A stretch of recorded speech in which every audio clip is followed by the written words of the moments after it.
activity later, so make sure you're paying attention. First thing is, what is the fundamental counting principle? Now, we've been learning about all this probability stuff. We just talked about tree diagrams and tables. So now I'm going to show you the shortcut way. So if we have, for example, let's make up our own problem, paper. Let's set hamburger hot dog problem. So if you have the choice between hamburger or hot dog, so that's your main choice, your main part of the meal.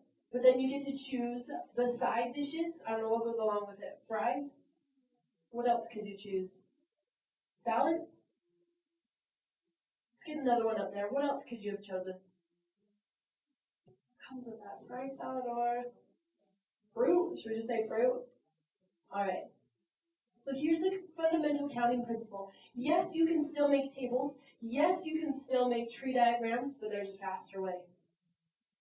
So you go through your choices. Because how many choices between hamburger and hot dog? How many choices between your side dishes, fries, salad, fruit?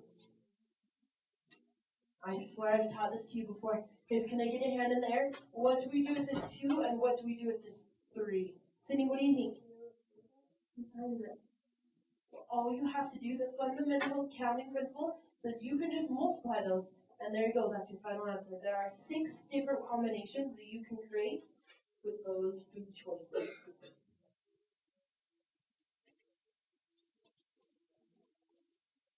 Okay, here we go. Guys, try this one. Use the fundamental counting principle. We've got to find the total number of outcomes in the situation. Rolling 2 number cubes. What is a number cube? Yeah, these are just dice. But how many numbers are on the standard die? Okay, there's 6. So do you agree on the first one there's 6 different options? So our first roll, we have 6 different numbers we can roll, right? Well, on the second one, how many different options are there? There's 6 on the second one, right? What do we do with these 2 according to fundamental counting principle? There you go. Not too bad, right?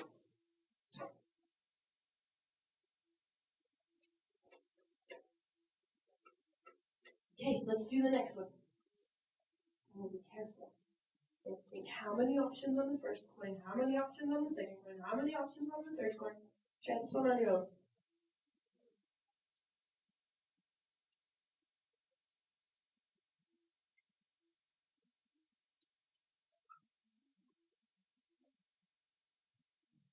Okay, can I get a hand in there? We flipped the first coin. What are our options? What could it land on? This or this? Sarah, what? Okay, heads or tails. So how many options is that? All right. You flip the next one. It could be what, guys? Shout it out. Heads or tails. Perfect. How many options? You flip the third one. How many options? What do we do with all these? So what's your final answer? 8. You're done. Okay, let me see your thumbs. Thumbs up. I get it already. Fundamental counting principle. I get it. Thumbs have these if you're like, I'm getting it. And thumbs down. Not quite sure. Let me see your thumb. Great. All right, let's keep going. Ooh, can you read this one first, and then we'll talk about it.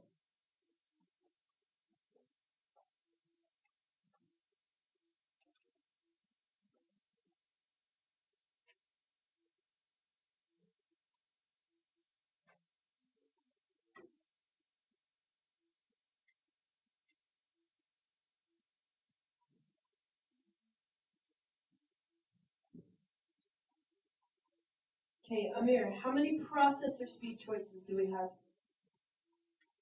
All right, Tigo, how many sizes of memory choices do we have?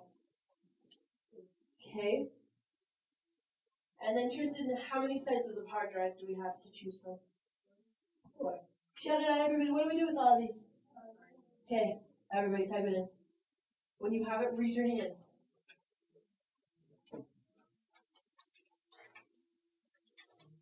Coleman, what'd you get? Nicely done, Coleman. Yeah. Okay, let's see what's next.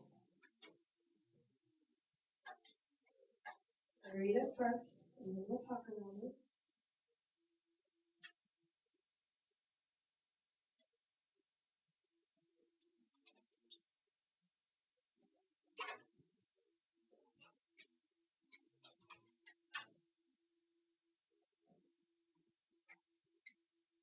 Okay, I purposely chose this one because every once in a while, guys, you'll stumble on a problem that has numbers built in there.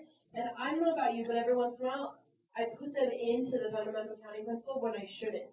So right here, are we going to do 4 times 6 times 8 times 2 times 4? No, that's tricky, right? That's just saying what type of engine that is.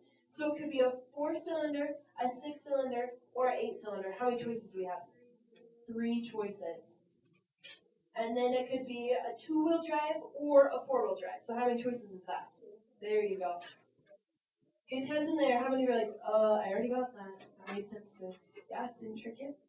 Nice, nice, nice. These are flying through. Okay.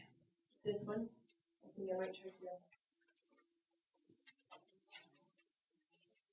Read it first.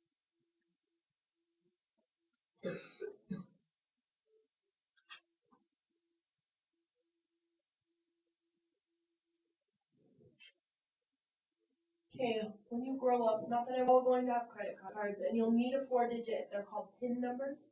You've probably seen them on your brothers, sisters, mom, dads. So you've got to create a 4-digit number. However, it starts at what number, guys? 0. So you're going to have to choose a number for this. So this will be your first number. And then you've got to choose another one, a second number. And then a third number. And then a fourth number. Yeah, do you agree? Okay, so you've got to think through this. Guys, hands in the air. Let me see your hands. This is a concept that goes over some people's heads. 0 through 9, how many numbers is that? 8. Count it with me, get your fingers ready. 0, you gotta count 0, right? 0, 1, 2, 3, 4, 5, 6, 7, 8, 9. How many is that? That's technically 10 choices, right? So on the first number, how many choices do you have? Whoa. Second, how many choices? It doesn't change, right? And then 10, and then 10, good luck. Type that in your calculator.